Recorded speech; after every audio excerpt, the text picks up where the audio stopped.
نحمده ونستعينه ونستغفره ونؤمن به ونتوكل عليه ونعوذ بالله من شرور أنفسنا ومن سيئات أعمالنا من يهده الله فلا مضل له ومن يضلل فلا هادي له وأشهد أن لا إله إلا الله وأشهد أن محمدا عبده ورسوله يا أيها الذين آمنوا اتقوا الله حق تقاته ولا تموتن إلا وأنتم مسلمون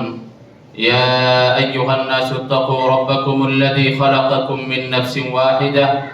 وخلق منها زوجها وبث منهما رجالا كثيرا ونساء واتقوا الله الذي تساءلون به والأرحام إن الله كان عليكم رقيبا يا أيها الذين آمنوا اتقوا الله وقولوا قولا سديدا يصلح لكم أعمالكم ويغفر لكم ذنوبكم ومن يطع الله ورسوله فقد فاز فوزا عظيما أما بعد فإن خير الحديث كتاب الله وخير الهدي هدي محمد صلى الله عليه وسلم وشر الأمور محدثاتها وكل محدثة بدعة وكل بدعة ضلالة وكل ضلالة في النار أعوذ بالله السميع العليم من الشيطان الرجيم بسم الله الرحمن الرحيم ولو أن أهل القرى آمنوا واتقوا لفتحنا عليهم بركات من السماء والأرض ولكن كذبوا فأخذناهم ہر طرح کی بڑائی کبریائی بزرگی اللہ سبحانہ و تعالیٰ کے لیے ہے۔ درود و سلام و تمام انبیاء کرام کی جماعت پر، خصوصاً آخری نبی جناب محمد الرسول اللہ صلی اللہ علیہ وسلم کی ذات گرامی پر۔ حاضرین جمعہ، بزرگوں، ساتھیوں، پردہ نشین ماں اور بہنوں، گناہ کی وجہ سے ایک انسان کا دل سخت ہو جایا کرتا ہے، اس کی زندگی میں بخل، عداوت، حسد، کینہ، نفرت، تنگی اللہ تبارک و تعالیٰ کی طرف سے نازل کر دی جاتی ہے۔ سوچنے سمجھنے کی صلاحیت چھین لی جاتی ہے۔ فکری الغار سماج و معاشرے پر پڑتا ہے، نسلیں تباہ و برباد ہوتی ہیں، خاندان کے خاندان ٹوٹتے چلے جاتے ہیں۔ حکومتوں کے اندر اگر یہ آ جائے تو حکومتیں آپس میں ٹکرا جایا کرتی ہیں۔ انسان کی زندگی تو زندگی، اس کی معاشی زندگی یعنی تجارت اور بزنس بھی تنگ ہو جایا کرتی ہے۔ اس کے اپنے، جس میں اس کی خود کی بیوی، اس کے بچے، خاندان، رشتہ دار، سب اس سے نفرت کرنے لگتے ہیں۔ لیکن اگر انسان گناہوں کو چھوڑ کر کے نیکیاں کرتا ہے، خیر اور بھلائی کے کام میں بڑھ چڑھ کر کے حصہ لیتا ہے، تو بالکل جس کا ذکر ہم نے کیا اس کے برعکس اس کی زندگی بن جاتی ہے۔ خوشحالی، شادمانی، فرحت، ہر طرح سے اللہ تبارک و تعالی اپنی تمام چیزوں سے اسے نوازتا رہتا ہے۔ اور جب انسان گناہوں میں پڑتا ہے تو اسی گناہ کی وجہ سے اللہ تبارک و تعالیٰ اس کی پکڑ بھی کرتا ہے، اور یہ اللہ کا قانون رہا ہے۔ اللہ کسی کو اپنے عذاب سے یوں ہی دوچار نہیں کرتا، بلکہ اس کے گناہ ہوتے ہیں کہ جس کی وجہ سے، جس کے نتیجے میں اللہ تبارک و تعالیٰ اسے اپنے گرفت میں لیتا ہے۔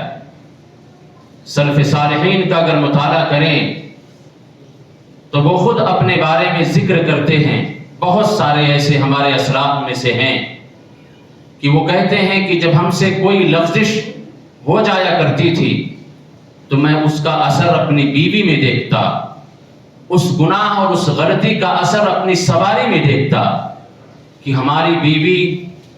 جو ادب و احترام کا پیکر ہوا کرتی تھی وہی بیوی بدل جاتی،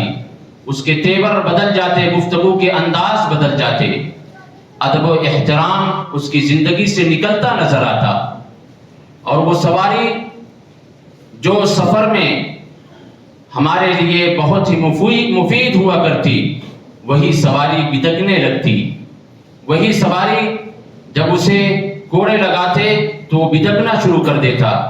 یہ گناہ کے اثرات ہوتے ہیں، اور شیخ الاسلام علامہ ابن قیم نے اس کا تذکرہ یوں ہی کچھ کیا ہے کہ گناہوں کا اثر انسان کی زندگی میں ضرور دکھتا ہے، کبھی اجتماعی صورت میں اثرات نظر آتے ہیں، کبھی انفرادی صورت میں نظر آتے ہیں۔ غرض یہ کہ گناہ کے اثرات آخرت میں اس کی سزا ہے ہی، اس کے علاوہ اس دنیا کے اندر بھی اس کے اثرات رونما ہوتے ہیں، انسان اسے سمجھے یا نہ سمجھے، اس کو یوں ہی معمولی چیز سمجھے، غرض یہ کہ وہ اس کے گناہ کا نتیجہ ہوتا ہے، اس کا اثر ہوتا ہے۔ اسلاف کی زندگی میں جب ایسا کچھ آتا، ان کی زندگیوں میں کوئی تکلیف، کوئی دکھ، کوئی دقت، کوئی تنگی کسی طرح سے، تو فوراً رب کی طرف رجوع کرتے تھے، کیونکہ ان کو احساس ہو جاتا تھا، وہ ایک احساس دل کے ساتھ تھے، ایک ایمانی احساس کے ساتھ وہ جیتے تھے۔ جب بھی ان پہ کوئی تکلیف آتی فوراً وہ رب کی طرف رجوع کرتے کہ لگتا ہے کہ ہم سے کہیں نہ کہیں اللہ اور اس کے رسول کی نافرمانی ہوئی ہے، کوئی ہماری طرف سے زیادتی ہوئی ہے جس کی وجہ سے ہماری زندگی تنگی میں جا رہی ہے، جس کی وجہ سے ہم پر کوئی مصیبت، کوئی پریشانی آئی ہے۔ یہاں تک آتا ہے کہ اگر ان کے پاؤں میں کانٹا بھی چبھتا تو وہ سمجھتے کہ یہ کچھ نہ کچھ ہماری طرف سے غلطی ہوئی ہے جس کا خمیازہ ہمیں بھگتنا پڑا ہے۔ یہاں ہمارے اور اگر ہم اپنے آپ کو دیکھیں تو ہماری زندگی میں نہ جانے کتنی مصیبتیں، کتنی پریشانیاں آتی ہیں، لیکن اس کے باوجود بھی ہم اسے اپنے ظلم اور زیادتی، اپنی زیادتی اور گناہ اور نافرمانی کو سامنے رکھ کر کے نہیں سمجھنے کی کوشش کرتے کہ یہ کہیں ایسا تو نہیں کہ ہم رب کے نافرمان ہو چکے ہیں، اس لیے یہ ساری آزمائشیں اس کی طرف سے آ رہی ہیں۔ فَكُلًّا أَخَذْنَا بِذَنبِهِ، اللہ کہتا ہے ہر کسی کی پکڑ اللہ کرتا ہے بِذَنبِهِ، اس کے گناہ کی وجہ سے، اس کے گناہ کے پاداش میں اللہ تبارک و تعالی اس کی گرفت کرتا ہے۔ وہ گرفت چھوٹی ہو یا بڑی ہو، لیکن اللہ اسی دنیا میں گرفت کرتا ہے۔ اور یہ آیت کریمہ اس سے پہلے کی جو آیتیں گزری ہیں اس میں قوم عاد کا ذکر ہے، قوم لوط کا، قوم سمود کا، قوم شعیب کا، ان تمام قوموں کا ذکر کرنے کے بعد اللہ نے یہ کہا فَكُلًّا أَخَذْنَا بِذَنبِهِ، ہم ہر ایک کی پکڑ کرتے ہیں اس کے گناہ کی وجہ سے، اس کے گناہ کے نتیجے میں ہم اسے پکڑتے ہیں، عذاب سے دوچار کرتے ہیں۔ قوم عاد، سمود، لوط، ان سب کا کیا کچھ ہوا ہم نہ جانے کتنی بار سنے ہوں گے، خطیبوں کے ذریعے سے، دروس میں ہم نے بارہا سنا ہوگا کہ کس طریقے سے ان تمام قوموں کو تباہ و برباد کیا گیا، جو اپنے دور کی بہت بڑھتی چڑھتی قوم تھی، بہت مضبوط جسمانی اعتبار سے اور اجتماعی صورت میں انفرادی اعتبار سے ہر ناحیے سے بہت مضبوط تھی، لیکن جب انہوں نے گناہوں کا ارتکاب کیا، نبی کا انکار کیا، اللہ کی نافرمانی کرنے لگے تو اللہ نے پکڑا، اور آگے اسی آیت میں ذکر کیا ہے فَمِنْهُمْ مَنْ أَرْسَلْنَا عَلَيْهِ حَاصِبًا وَمِنْهُمْ مَنْ أَخَذَتْهُ الصَّيْحَةُ وَمِنْهُمْ مَنْ خَسَفْنَا بِهِ الْأَرْضَ وَمِنْهُمْ مَنْ أَغْرَقْنَا وَمَا كَانَ اللَّهُ لِيَظْلِمَهُمْ، یہاں اللہ نے اپنا قانون ذکر کر دیا، وَمَا كَانَ اللَّهُ لِيَظْلِمَهُمْ وَلَكِنْ كَانُوا أَنفُسَهُمْ يَظْلِمُونَ، کہ اللہ نے ان تمام قوموں میں سے کسی کو زمین کے اندر دھسا دیا، کسی کو دریا میں غرق کر دیا، کسی پر آسمان سے پتھروں کی بارش فرمائی، اور کسی کو چیخ و پکار کے ذریعہ سے آسمان سے ایک چیخ آئی جس سے وہ تباہ و برباد کر دیے گئے۔ یہ تمام عذاب کے شکل ہیں کس کی پاداش میں؟